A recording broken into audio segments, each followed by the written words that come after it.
इतिहासकारों के अनुसार कौशल प्रदेश की प्राचीन राजधानी अवध को कालांतर में अयोध्या और बौद्ध काल में साकेत कहा जाने लगा।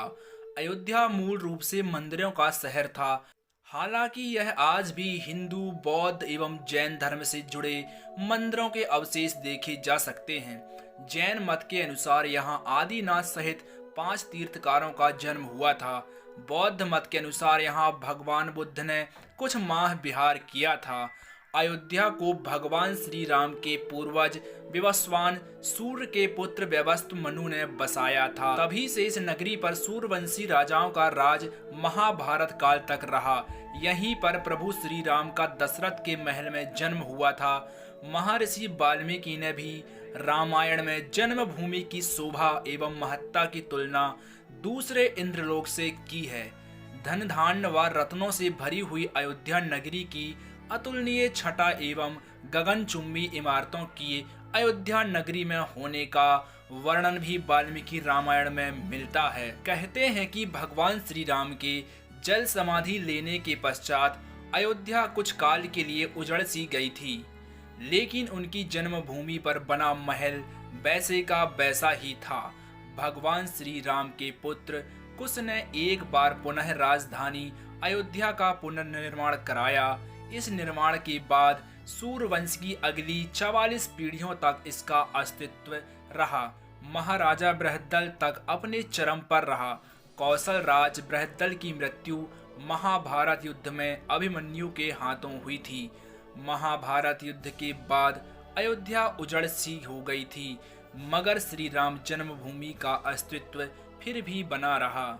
इसके बाद यह उल्लेख मिलता है कि ईसा के लगभग 100 वर्ष पूर्व उज्जैन के चक्रवर्ती सम्राट विक्रमादित्य एक दिन आखेट करते करते अयोध्या पहुंच गए।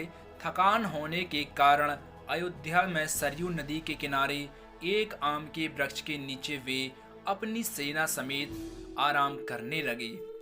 उस समय यहाँ घना जंगल हो चला था, कोई बसावट भी यहाँ नहीं थी।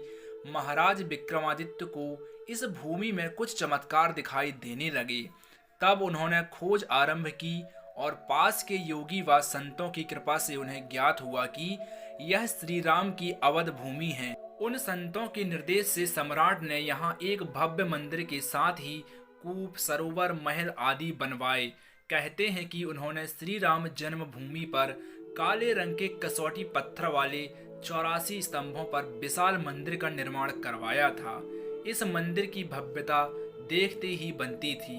विक्रमादित्य के बाद राजाओं ने समय समय पर इस मंदिर की देखरेख की। उन्हीं में से एक शुंग वंश के प्रथम शासक पुष्यमित्र शुंग ने भी मंदिर का जीर्णोद्धार करवाया था।